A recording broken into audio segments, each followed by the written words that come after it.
Ο τρόπος που βιώνουμε την πραγματικότητα και τον κόσμο δεν είναι πάντα ένας και συγκεκριμένος. Δεν είναι πάντα ο ίδιος.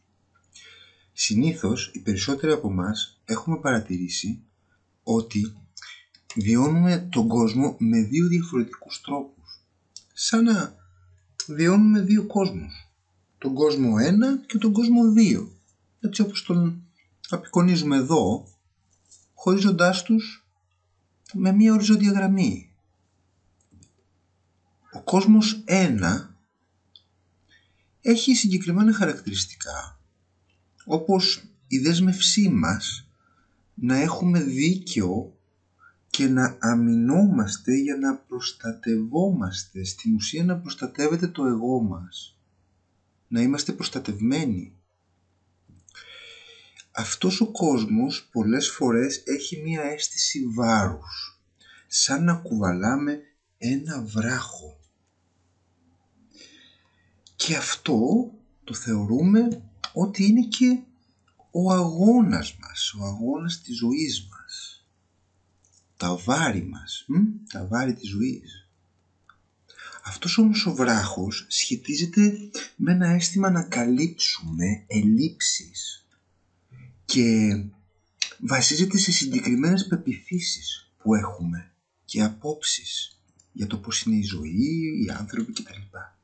Οι ελλείψεις σχετίζονται συνήθως με ελλείψεις χρήματος, ελλείψεις χρόνου, αγωνιζόμαστε να αποκτήσουμε χρόνο ή χρήμα, χώρου, το χώρο μας, ελλείψεις ενέργειας, πολλές φορές νιώθουμε ότι δεν έχουμε ενέργεια και έτσι αγωνιζόμαστε να βρούμε τρόπους να την αποκτήσουμε. Αλλά έχουμε και αίσθημα έλλειψης αγάπης, πολλές φορές συντροφικότητας. Σε αυτόν τον κόσμο που είναι κάτω από τη γραμμή, είμαστε εστιασμένοι σε προσωπικές ιστορίες. Στις ιστορίες μας έχουμε φτιάξει πολύ συγκεκριμένες ιστορίες για εμάς και ζούμε και καθορίζουμε τον εαυτό μας και τη συμπεριφορά μας και τη σκέψη μας με βάση αυτές τις ιστορίες του παρελθόντος. Αυτές οι ιστορίες δημιουργούν τη μόνη πραγματικότητά μας. Έτσι είμαστε σίγουροι ότι μία είναι η πραγματικότητα και βασίζεται στις προσωπικές μας ιστορίες και στις πεποιθήσεις μας. Όλο αυτό μας οδηγεί να ζούμε τα δικά μας δράματα. Ο καθένας μας ζει τα δικά του δράματα μέσα σε αυτή τη ζωή, καθώς σηκώνει αυτόν τον βράχο. Έχουμε σχεδόν συνεχώς ένα αίσθημα αδιάλειπτου κινδύνου. Ένας κίνδυνος υπάρχει κάπου εκεί κρυμμένος μέσα, από τον οποίο πρέπει να έχουμε την ανάγκη να αμυνθούμε. Βασικά, ένας μεγάλος κίνδυνος είναι ο κίνδυνος για την αποδοχή. Ο κίνδυνος να νιώσουμε ότι είμαστε αποδεκτοί και μας δέχονται οι άνθρωποι και θα ανήκουμε. Ένας δεύτερος κίνδυνος είναι ο κίνδυνος για την ασφάλεια και την αξία μας, διότι αυτά εξασφαλίζουν το ότι θα μας αποδέχονται. Να είμαστε ασφαλείς, να έχουμε αξία, να έχουμε αποδοχή. Αυτές οι ανάγκες μας δημιουργούν μια μεγαλύτερη ανάγκη, την ανάγκη του έλεγχου. Να ελέγχουμε τα γεγονότα, τις καταστάσεις, το περιβάλλον, τους ανθρώπους, τον εαυτό μας, τα αποτελέσματα των πράξεών μας και των προσπαθειών μας. Μια ανάγκη για συνεχή έλεγχο.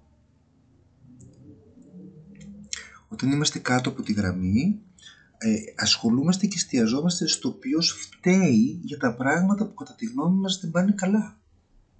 Να τον βρούμε, να βρούμε ποιος είναι λάθος.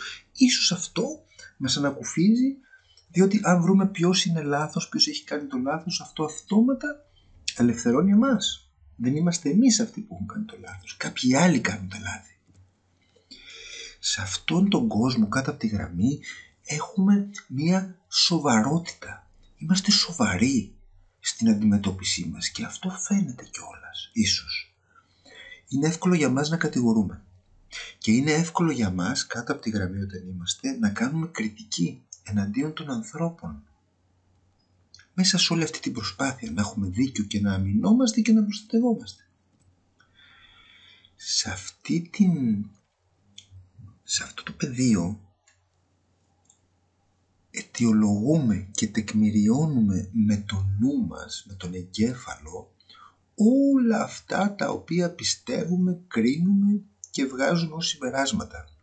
Χρησιμοποιούμε δηλαδή τον ορθολογισμό μας και τον εγκέφαλό μας για να τεκμηριώσουμε και να αιτιολογήσουμε όλα αυτά που είπαμε.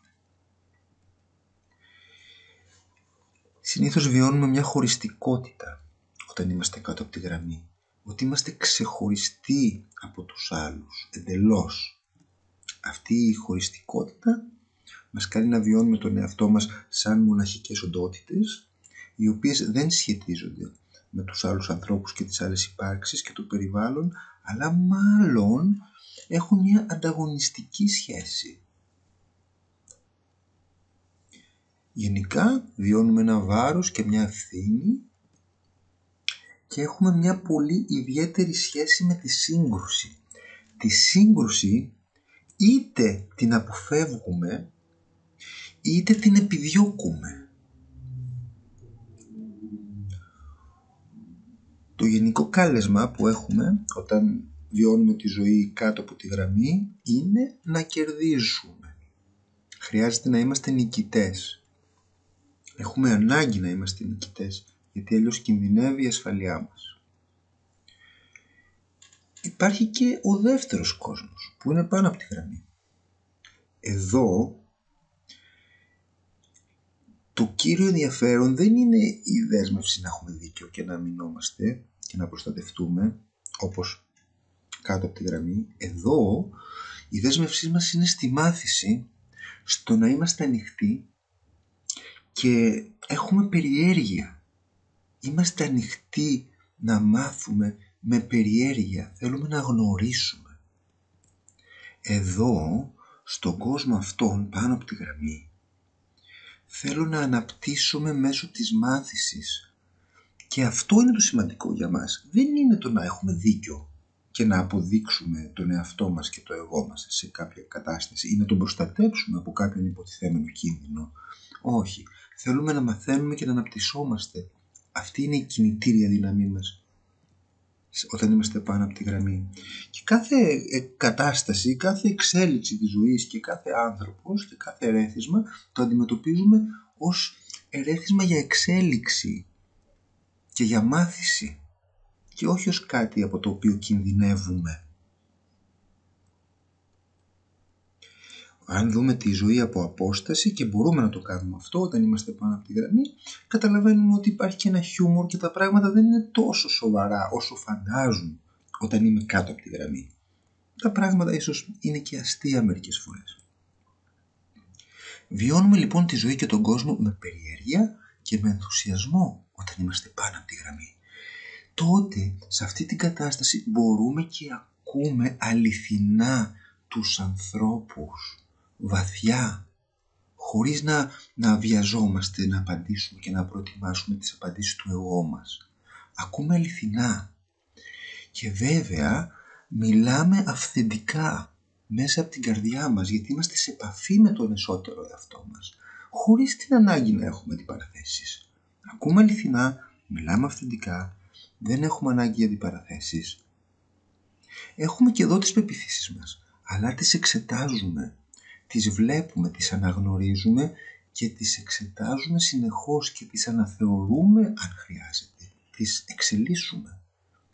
Έτσι η ζωή φαντάζει σαν παιχνίδι περισσότερο παρά σαν μια ανάβαση σε ένα βουνό καθώς κουβαλάμε ένα βράχο στην πλάτη. Είναι πιο ελαφριά και πιο πολύχρωμη. Έχουμε αξίες πάνω από τη γραμμή και έχουμε εμπιστοσύνη σε αυτές τις αξίες και οι αξίες μας εφοδιάζουν και με την εμπιστοσύνη για την ασφάλειά μας. Ξέρουμε σε τι δίνουμε σημασία και σε τι όχι, τι είναι σημαντικό για μας. Και το θέμα είναι ότι ανεβοκατεβαίνουμε πάνω από τη γραμμή. Πάνω και κάτω από τη γραμμή ανεβοκατεβαίνουμε.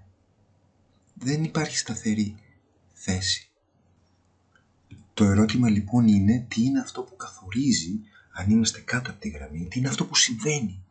Και πέφτουμε κάτω από τη γραμμή κάθε φορά, αν συμβαίνει κάτι, ή τι είναι αυτό που μπορεί να συμβαίνει και μας ανεβάζει πάνω από τη γραμμή. Και έτσι βιώνουμε τον κόσμο με δύο διαφορετικές καταστάσεις.